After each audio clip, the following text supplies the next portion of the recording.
지난 시간에 저희가 우크라이나에 관해서 이제 얘기를 나눠봤는데 그때만 해도 개전 초기였어요, 아직. 그래서 이제 막 전쟁이 시작된 상태였는데 그때 예상할 때와는 굉장히 다르게 지금 장기전 양상으로 가고 있습니다.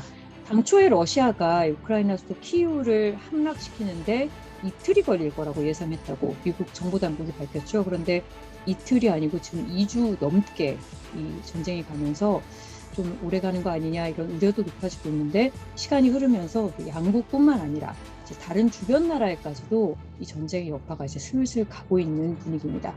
그래서 오늘은 저희가 우크라이나 2편으로 이 전쟁의 군사적 상황 그리고 경제적 파장까지 좀 더 살펴보도록 하겠습니다. 오늘 저희가 특별 게스트를 모셨는데요. 저희 KBS에서는 굉장히 보기 쉽지 않은 아주 두터운 팬층을 가진 기자고요. 그리고 방에 콕 박혀서도 세상을 다 보신다고 해서 방콕에 계신 우리 방콕 특파원, 경제통이기도 하죠. 김원장 기자 모셨습니다. 인사 한번 하시죠. 안녕하세요. 방콕입니다. 네, 저희 워싱턴 특파원들도 인사 나누시고요. 네, 김기현입니다. 반갑습니다. 네, 안녕하세요. 김양순입니다. 이게 전쟁이라 업데이트라고 하기도 참 이렇게 겪는 분들에게 미안한데 일단은 2주 동안 전황 간략하게 좀 알아보죠. 좀 김양순 특파원이 좀 설명해 주시죠. 정말 결사항전이라는 게 이럴 때 쓰는 말이구나라는 이야기들을 요즘 참 많이 하더라고요. 전 세계적으로. 결사항전이라는 말이 사자성어인 줄만 알았는데 영어로도 있더라고요. 깜짝 놀랐습니다. 그만큼 우크라이나 국민들 열심히 싸우고 있어서요. 지금은 전쟁이 오히려 장기화될 거다라는 전망이 나오고 있습니다. 전황이라고 얘기하기에는 좀 그렇지만 생각보다 남부 도시들도 잘 버텨주고 있고 수도 함락까지도 아직까지는 러시아군의 사기, 그다음에 병참을 봤을 때 시간이 좀 있다라고 볼 수 있는 상황이에요. 그리고 이제 게릴라전도 잘 벌어지고 있고요. 문제는 미국과 서방 세계가 러시아에게 전쟁을 멈추게 하기 위해서 각종 악재들을 막 던졌잖아요. 제재라는 이름으로 경제적 제재들을 막 던졌는데 거의 열흘 동안은 거의 매일 한 가지씩은 제재가 나왔어요. 그 제재 폭탄이 매일매일 떨어졌는데 러시아를 압박할 수 있는 수단, 어떻게 보면은 무기가 다 떨어졌다. 실제적인 무기가 필요하다라는 얘기가 나오고 있죠. 젤렌스키 대통령 우리에게 진짜 무기를 달라, 전투기를 달라라고 이야기를 하고 있고 실제로 이제 경제 제재를 떠나서 그 다음 수순, 물리적인 무기를 요구하고 있는데 이 물리적인 무기를 젤렌스키 대통령이 우리 전투기 좀 주세요 라는 요청. 다들 눈치만 보면서 슬금슬금 피하고 있죠. 그러다 보니까 이제 오히려 미국에서는 무기를 주겠다라고 먼저 말을 꺼내놓고 약속을 지키지 못하고 좀 슬금슬금 뒤로 빼는 형국이고요. 뒤로는 이제 정보 당국에 따르면은 젤렌스키 대통령을 포함해서 우크라이나의 망명 정부를 만들어서 게릴라전 지원하겠다. 강대국들이 어떻게 선택을 하느냐에 따라서 달라지는 그런 상황, 강대국들의 상황, 어떤 선택에 따라서 풍전등화에 놓여 있는 그런 우크라이나의 상황이 현재까지의 전황입니다. 이 경제 제재 이때까지 굉장히 사실 많이 나왔습니다. 어떤 게 나왔는지 좀 이건 좀 김기현 특파원이 좀 설명을 좀 해주시죠. 네, 미국과 서방 측이 제재에 본격적으로 나섰죠. 제재는 러시아를 아예 세계 경제 질서에서 퇴출시키겠다는 의지가 담겨 있는 행동, 이렇게 봐야 될 것 같습니다. 가장 먼저 시작했던 게 수출 규제였죠. 반도체 같은 그 상품들을 러시아가 무기를 만드는 데 들어갈 수 있다, 이렇게 판단될 경우에 수출을 금지했었습니다. 이후에 러시아 주요 은행들의 미국 자산 동결에 이어서 달러 거래를 금지하는 조치들을 내놨습니다. 여기에는 러시아 중앙은행하고 국부 펀드가 미국 내에서 보유하고 있던 수천억 달러 규모의 달러화 자산도 포함이 됐습니다. 또 푸틴 대통령을 비롯한 러시아 지도부 인사들과 그 가족들에 대한 제재도 내려졌습니다. 해당 인사들의 자산을 동결하는 건 물론 미국 입국도 금지를 한 겁니다. 별도로 최상류 호화 생활을 해온 이들 러시아 지도부 요트 같은 경우, 그다음에 별장 같은 경우에 자산 조사 같은 거를 해서 동결 작업도 지금 함께 병행하고 있는 것으로 보입니다. 그리고 미국은 이후에 또 스위프트라고 불렸죠. 그 국제은행 간의 통신협회 결제망에서 러시아를 제외하는 조치를 또 주도를 했어요. 이게 스위프트가 러시아 주요 은행들이 국제 송금을 못하게 하는 조치인데 금융 관련 제재로는 당시에 그 핵폭탄급이다 이런 얘기도 나왔었습니다. 그 독일과 러시아를 잇는 가스관이죠. 그 노르트 스트림 2 사업이 중단된 데 이어서 미국 측에서는 얼마 전에 러시아산 원유 수입도 금지하겠다는 발표를 내놨습니다. 국제유가는 물론이고 미국 내 기름값이 지금 폭등하는 계기가 됐고 폭등을 실제 하고 있는데 바이든 대통령은 일단 감내하고 가자 이런 입장을 내놓은 상태입니다. 이제 오늘 저희 특별 게스트 좀 김현장 기자에게 좀 여쭤볼 텐데 사실 저희가 김 기자를 섭외한 이유가 저희 특파원들이 쓰는 텍스트 기사가 있어요. KBS에 특파원 리포트라는 디지털에만 서비스되는 그 특파원 리포트라는 코너가 있는데 여기에서 러시아 경제 제재에 대한 글을 쓰셔서 상당히 많은 공감을 얻었습니다. 러시아의 경제 상황 지금 뭐 미국은 정말 뭐 할 수 있는 제재는 다 했다고 보이는데 정말로 러시아가 경제적 타격을 입은 건지 현재 러시아의 경제 상황 어떻다고 봐야 되나요? 이런 상황이 생기면 이제 외국인 투자자들이 떠나잖아요. 외국인 투자자들이 떠나면서 이제 그 나라 화폐를 던지고 떠나죠. 달러 챙겨서 떠나니까. 그러니까 이제 루브라 가치가 아시는 것처럼 폭락하고 있고 개전 전에 1달러에 70루블, 지금 오늘 아침에 보니까 133루블이니까 거의 절반 가까이 루브라 가치가 폭락했습니다. 이러면 이제 물가가 치솟습니다. 이 러시아는 메이드 인 러시아 제품 이렇게 써보신 적 별로 없잖아요. 자국에서 스스로 만들 수 있는 소비재가 별로 없기 때문에 다 수입할 거란 말이죠. 그러면 이제 2배 값에 수입을 해야 되니까 물가가 사실 뭐 수입도 지금 꽉 막혀 있으니까 공급도 안 되고요.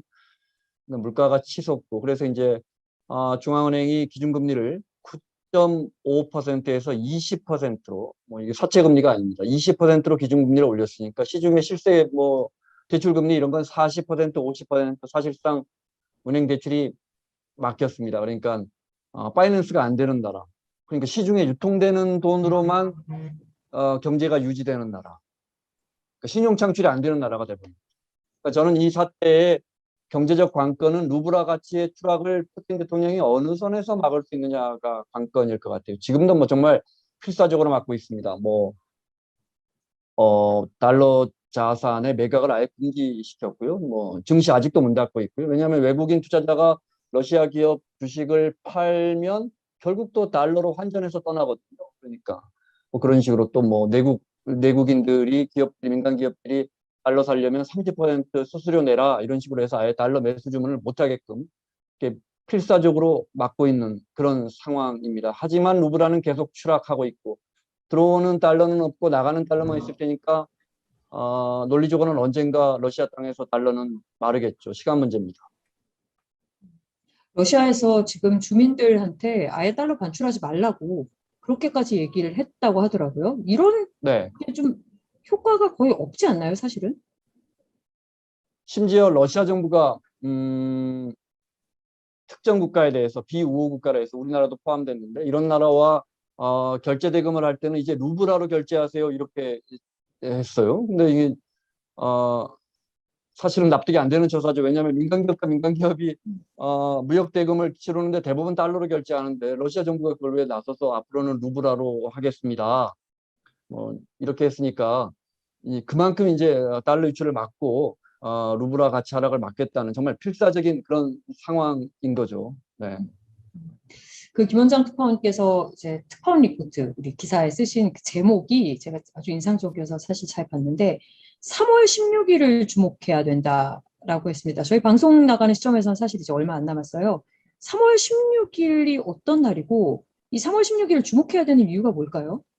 개전 이후에 처음으로 이제 달러 채권 만기가 돌아오는 날입니다. 뭐 1조 원도 안 되는 큰 돈은 아닙니다. 정부 입장에서는 그 정도의 달러는 얼마든지 있겠죠. 그런데 이제 이런 위기가 닥치면은 기본적으로 돈을 빌려준 채권자들은 원래 채권이라는 건 우리나라 국채도 그렇고 늘 만기가 3년, 10년 이렇게 롤오버라 그러죠. 차환이라 그러는데 연장이 됩니다. 그런데 이런 일이 닥치면 돈 떼일까 봐 무섭기 때문에 그냥 이번에는 그냥 다 갚으세요. 이렇게 하면서 이제 세무 상환 압력이 이제 가중되는 거죠. 게다가 아시는 것처럼 98년도에도 러시아는 디폴트를 경험한 적이 있습니다. 그래서 그 몇 년 뒤에 우리나라 국채도 상환 못해서 기억하시겠지만 뭐 헬기로 상환하고 뭐 그랬습니다. 나머지 빚은 탕감해주고요. 네.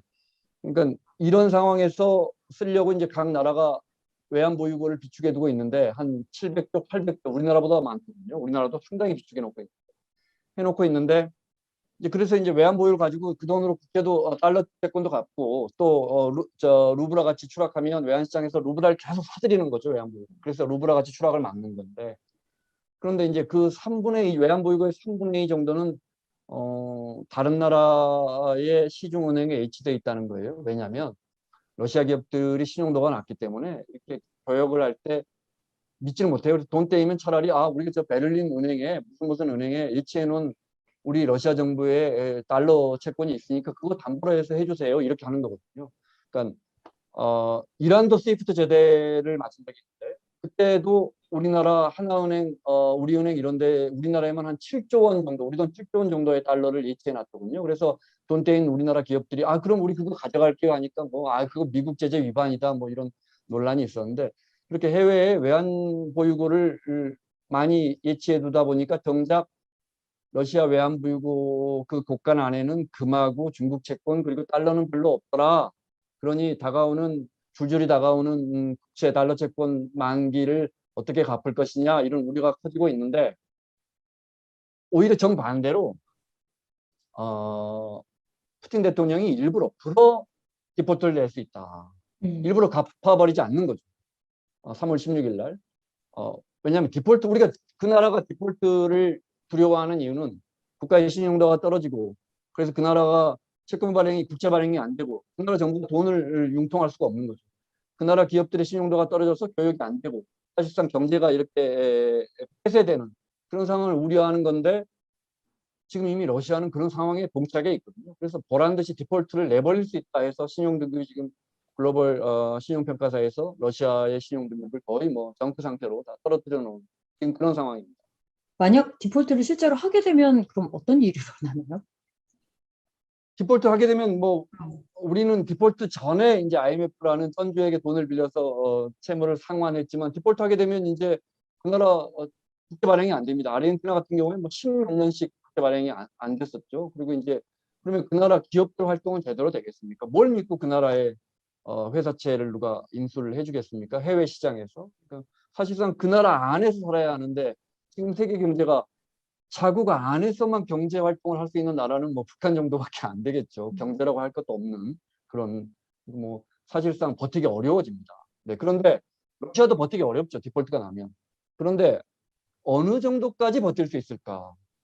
다시 말해서 우크라이나 국민들이나 서방 세계의 인플레이션 압력이 가중되는 서방 세계보다 러시아가 더 버틸 수 있을까? 이 싸움이 되는 겁니다. 그럼 중국에서 러시아를 연명시켜 주겠다라고 마음 먹으면은 이게 제재라는 게 결국에는 장시간의 싸움이 된다면은 중국이 있는 한 러시아에게 목숨줄을 위협하지 않지 않겠냐라는 관측도 많은데 어떻게 봐야 할까요? 말씀하신 것처럼 이제 스위프트 결제망에서 달러 결제만 제외됐기 때문에 위안화와 루블라와의 결제는 얼마든지 지금 이 시간에도 이루어지고 있는 것이고, 이에 대비해서 위안화 채권도 많이 사들였고요. 푸틴이 그동안 꾸준히 사들여서 달러화 채권 비중을 낮춰놨고, 또 중국은 내놓고 말은 하지 않지만 러시아와의 경제 교류를 통해서 또 반미 전선을 더 확고히 하려고 하는 그런 상황일 겁니다. 제가 다시 말씀드리지만 누가 얼마나 버텨서 결국 손을 드느냐의 싸움인데, 생각해 보십시오. 운동화는 인도도 사실 얼마든지 교역이 가능해요. 그러면 또 제3국가들, 예를 들어 베트남에서 운동화 수입해서 살면 되죠. 휴대폰은 중국 거 쓰면 되고요. 치약이라든지 휴지 같은 거는 러시아에서, 빵 같은 건 러시아 스스로 그 정도는 만들 수 있겠죠. 버틸 수 있는 거예요. 맥도날드나 스타벅스 몇 달씩 안 먹어도 된단 말이에요. 그런데 이제 중요한 건 화폐 가치가 더 추락하면 못 버틸 겁니다. 그러니까 제가 말씀드린 것처럼 루블 화폐 가치를 잡으려고, 바꿔 말해서 달러 화폐 가치가 폭등하는 걸 막으려고 발버둥 치고 있는 거죠. 지금 그 힘싸움 중입니다. 제 생각은 그 제재를 받는 국가 같은 경우 심각한 경제적 타격이 불가피한데, 그 제재 자체로 특정 국가 지금 같은 경우는 러시아겠죠. 지배 권력이 추구하는 바를 꺾기가 과연 쉬울까? 이런 생각이 좀 듭니다. 예를 한번 들어볼까요? 북한 같은 경우에 핵과 미사일 개발을 멈추지 않고 있는데 유엔 안보리를 비롯해 갖고 미국과 서방 측 각종 제재 계속 하고 있죠. 근데 수십 년이 됐어요. 근데 표면적으로는 지금 내핍하고 자립, 그리고 내부적으로는 제재를 우회하는 그 중국 같은 경우에 중국의 도움으로 버텨나가고 있는 것도 사실 아닙니까? 그리고 베네수엘라 마두로 정권 같은 경우에도 제재에 따른 압박 속에서 근근히 버티고 있습니다. 최근에는 억류했던 미국인 기업인들을 또 석방하면서 기름값이 올라들고 있는데, 이런 상황에서 각종 물가 인상 압박에 시달리는 미국의 협상까지 타진하고 있는 상황, 이런 것들을 봤을 때 권위주의적인 권력을 유지하고 있다라고 얘기할 수 있는 세력이 집권한 나라의 제재를 통해서 단기적으로 효과를 보고 그들의 의지를 꺾을 수 있다라고 얘기하는 것은 글쎄요, 좀 유언하지 않을까 싶은 생각이 듭니다. 공감합니다. 쉽지 않습니다. 제재로 어떤 나라를 꽉 묶은다고 해서 한두 달 사이에 무너뜨리기는 쉬운 일이 아닙니다. 굶으면서 버티면 되는 겁니다. 네. 그런데 이제, 러시아는 지금까지 제재를 했던 어떤 나라보다도 큰 나라입니다. GDP가 우리나라와 맞먹는 나라니까 뭐 세계 10대 경제라고 할 수 있는 거죠. 인구가 3배니까 1인당 GDP는 우리 3분의 1밖에 안 되지만. 네. 그런 나라가 과연 이렇게 큰 나라를 제재를 해본 적이 없거든요. 이렇게 서방 국가들이 똘똘 뭉쳐서. 그건 또 이렇게 베네수엘라 같은 작은 나라와는 조금 다른 양상을 띌 겁니다.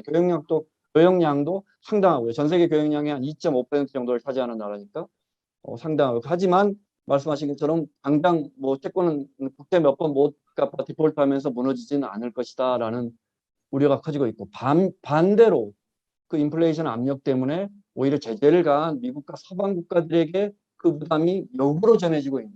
제가 생각할 때는 이번 전쟁 푸틴 대통령 의지에 따라 시작된 겁니다. 그리고 이미 수개월 전부터 미국을 비롯한 서방 측에서는 견딜 수 없는 수준의 혹독한 경제 제재를 경고해 왔었어요. 그렇기 때문에 푸틴 대통령 이거 시작하면서 어느 정도 감내하겠다라는 뜻 분명히 계산을 하고 시작했을 거라는 거죠. 그래서 당장 이번 제재를 통해 제재가 더 혹독해진다고 해서 전쟁 중단 효과를 내기에는 역부족이라는 생각이 들고, 장기적으로는 어느 정도 효과를 낼 수 있을지는 살펴봐야 할 문제라는 생각이 좀 듭니다. 근데 다만 여기서 중요한 거는 경제 제재에 따른 피해 같은 경우에 러시아 지도부보다는 서민 쪽에서 더 심하게 나타날 테니까 이들 여론이 어떤 방향으로 흘러가느냐, 이게 또 하나의 변수가 되지 않을까 싶은 생각이 듭니다. 저희가 보통 이렇게 국제적으로 한 제재라는 게, 제재가 정말 국제 정치의 어떤 수단으로 쓰인 게 한 30년도 안 됩니다. 1990년 이후에 폭발적으로 제재가 늘어나기 시작했는데, 이 통계를 잡아본 통계에 의하면 아주 제재의 효과를, 조금만 효과가 나도 효과 있었다라고 얘기를 한다고 치면 제재의 효과가 평균적으로 30%, 그리고 좀 이렇게 굉장히 까다롭게 제재의 효과를 보는 사람들은 5% 미만으로 봅니다. 그 정도로 이제 제재라는 것이 굉장히 이렇게 어떤 국가를 뜻을 포기하게 만들기 어렵다는 뜻이거든요.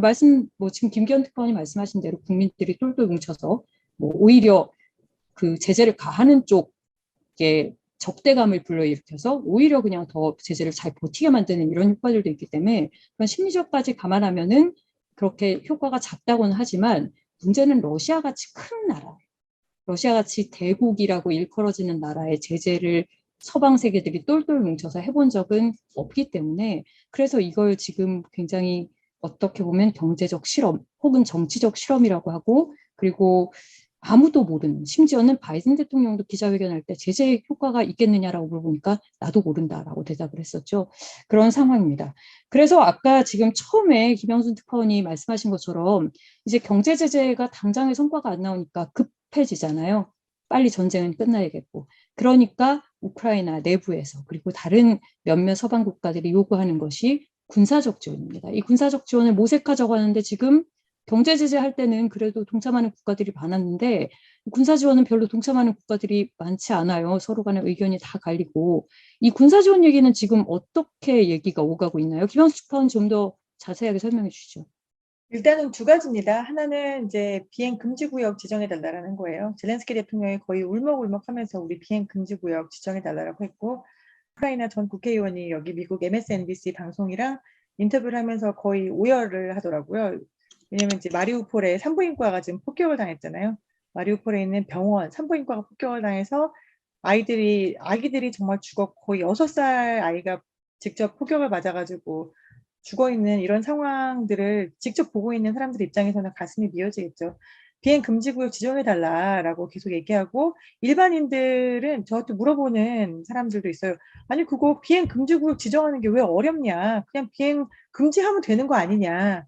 라고 하는데 이 비행 금지 구역 지정이라는 것 자체가 사실은 확전을 의미하는 거죠. 뭐냐라고 하면은 비행이 금지된다는 건 특정한 종류의 비행기, 즉 전투기가 비행하는 걸 금지하겠다는 거고, 그럼 예컨대 나토에서 비행 금지 구역을 지정하게 되면은 그 지역에 러시아제의 전투기가 뜨는 순간 바로 요격을 하게 됩니다. 격추시키는 거죠.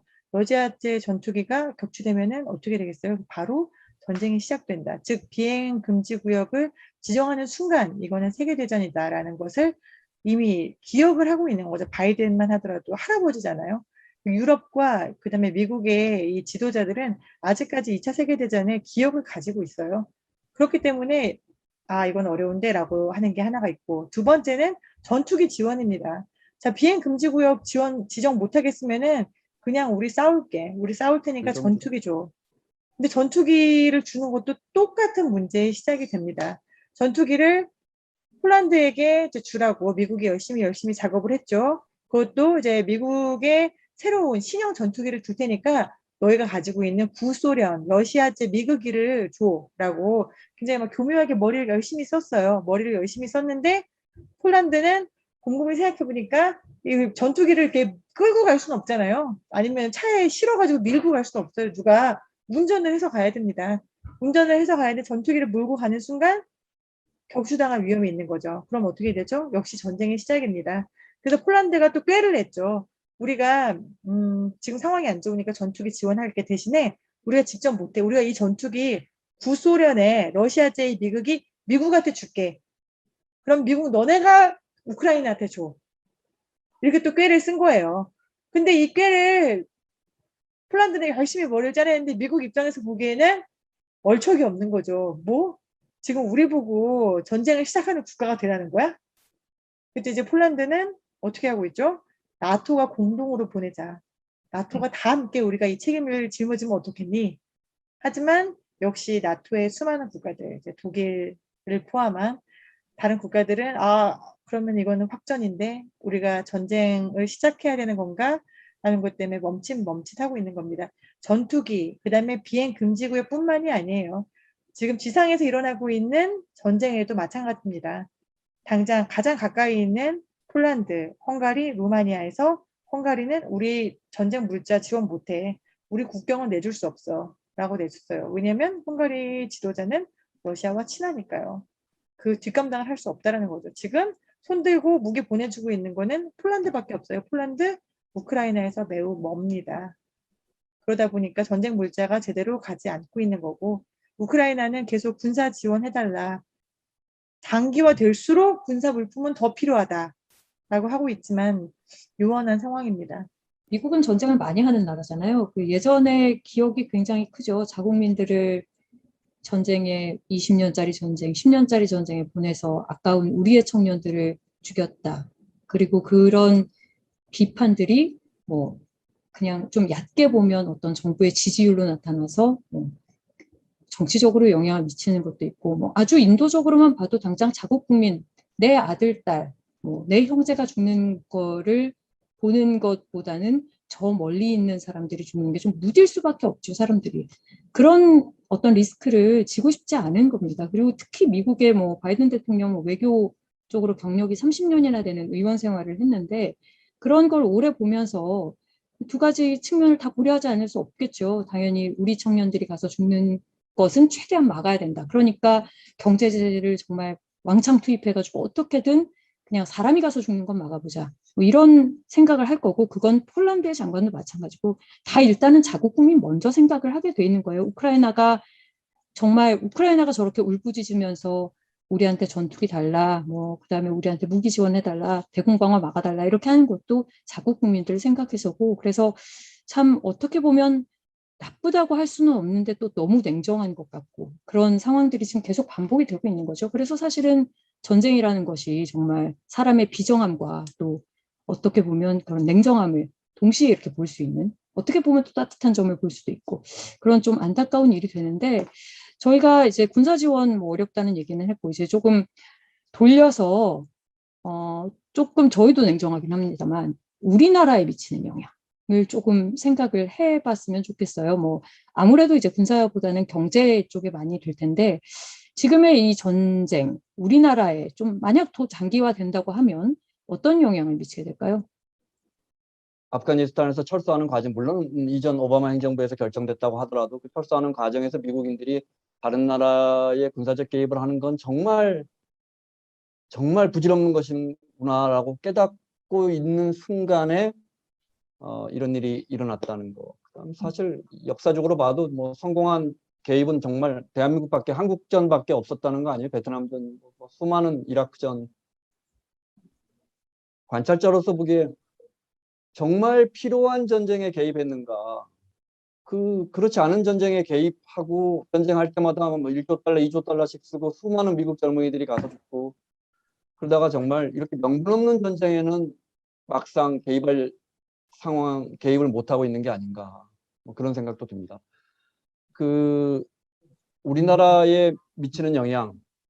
우리나라는 아시다시피 교역으로 먹고 사는 나라입니다. 그래서 전 세계 경제가 출렁거리면 우리도 영향을 받죠. 전 세계 경제는 특히 지금 인플레이션이라는 과제를 안고 있습니다. 금방 끝날 거라고 연준은 예상했지만 금방 끝나지 않고 있습니다.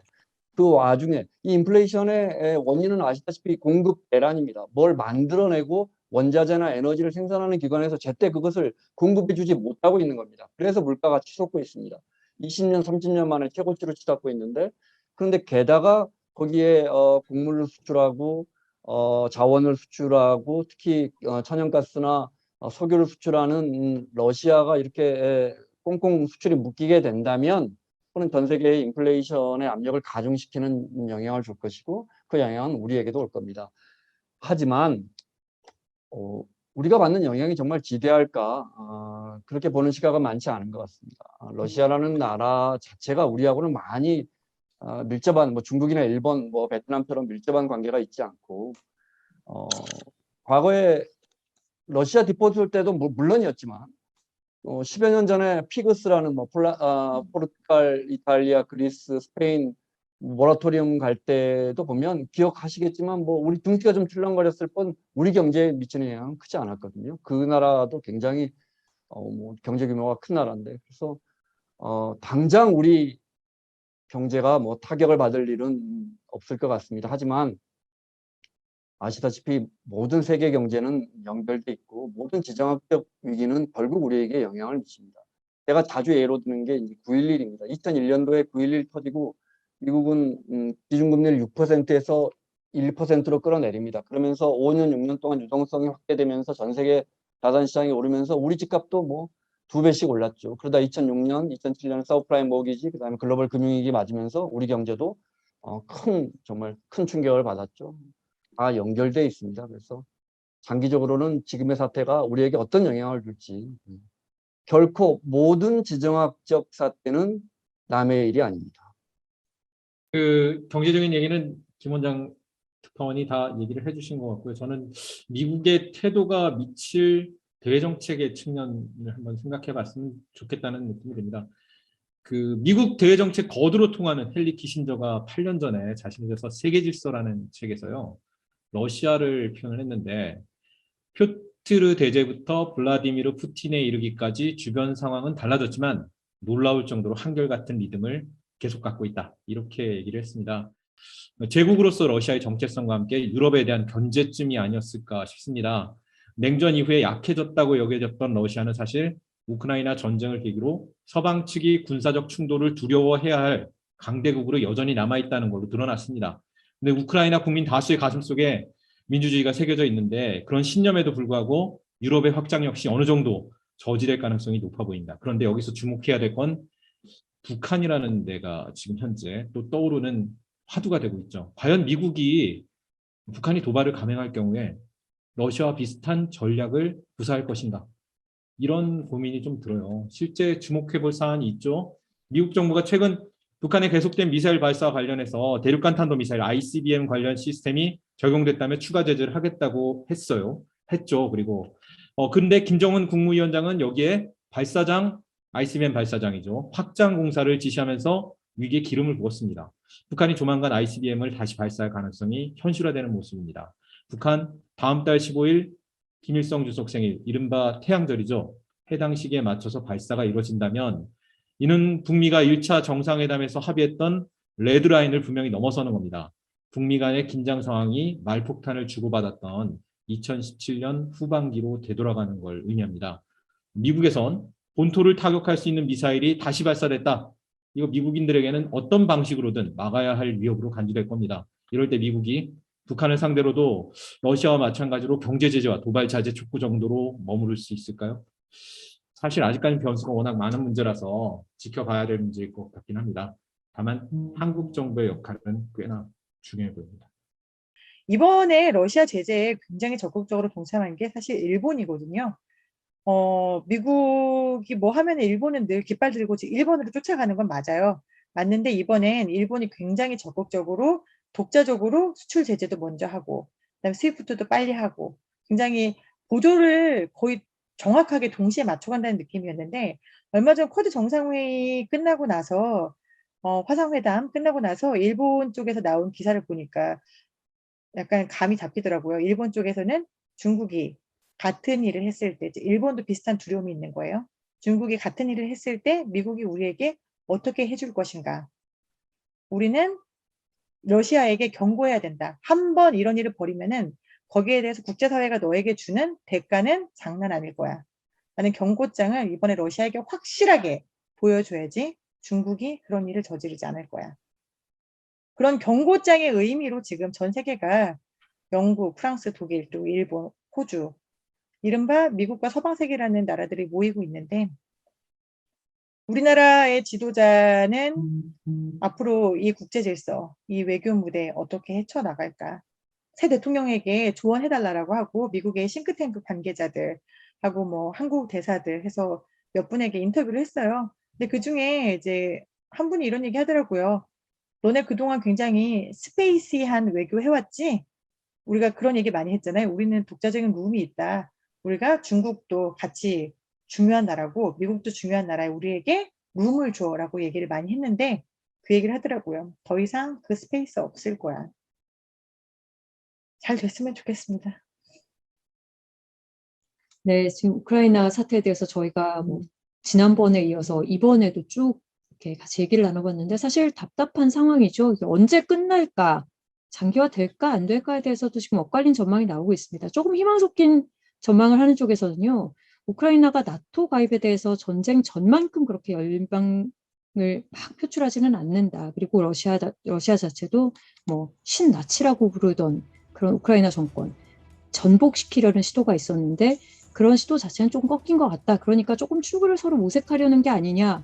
이런 조금 희망적인 전망을 하는 분들도 계신 반면에 또 한쪽에서는 러시아는 결국 남쪽에 친러시아 주민들이 많이 사는 그쪽 영토를 요구하고 있고 우크라이나는 우리 영토에 대한 양보는 절대 없다고 하고 있고 그래서 정말 핵심적인 요구사항이 부딪히고 있고 이 핵심적인 요구사항은 합의를 할 수 없는 그런 요구이기 때문에 결과적으로는 장기화될 것이다. 미국 정보당국은 일단 장기화될 것이다의 손을 더 많이 들고 있습니다. 그리고 미국 국가정보국장이 얘기를 했죠. 그 러시아 이제 향후 몇 주간, 앞으로 몇 주간은 더욱더 러시아군의 공격이 잔혹해질 것이고 우크라이나군이 굉장히 방어를 많이 해야 할 것이다라는 비관적인 전망을 일단 내놓은 상태입니다. 많이들 이제 보셨겠지만 SNS, 뉴스 통해서 많이 보셨을 거예요. 그 지금 우크라이나의 잔혹상이나 이런 처참한 모습들, 그 전쟁에 있어서 피해를 입는 건 결국 사람이죠. 우리하고 똑같은. 빨리 전쟁이 좀 마무리돼서 그것도 좋은 쪽으로 좀 마무리가 돼서 이런 우리와 같은 사람들이 피해를 입는 일 더 이상은 좀 많지 않고 없었으면 좋겠다는 생각이 듭니다. 오늘 워특집은 여기서 마치고요. 저희는 다음 시간에 뵙겠습니다.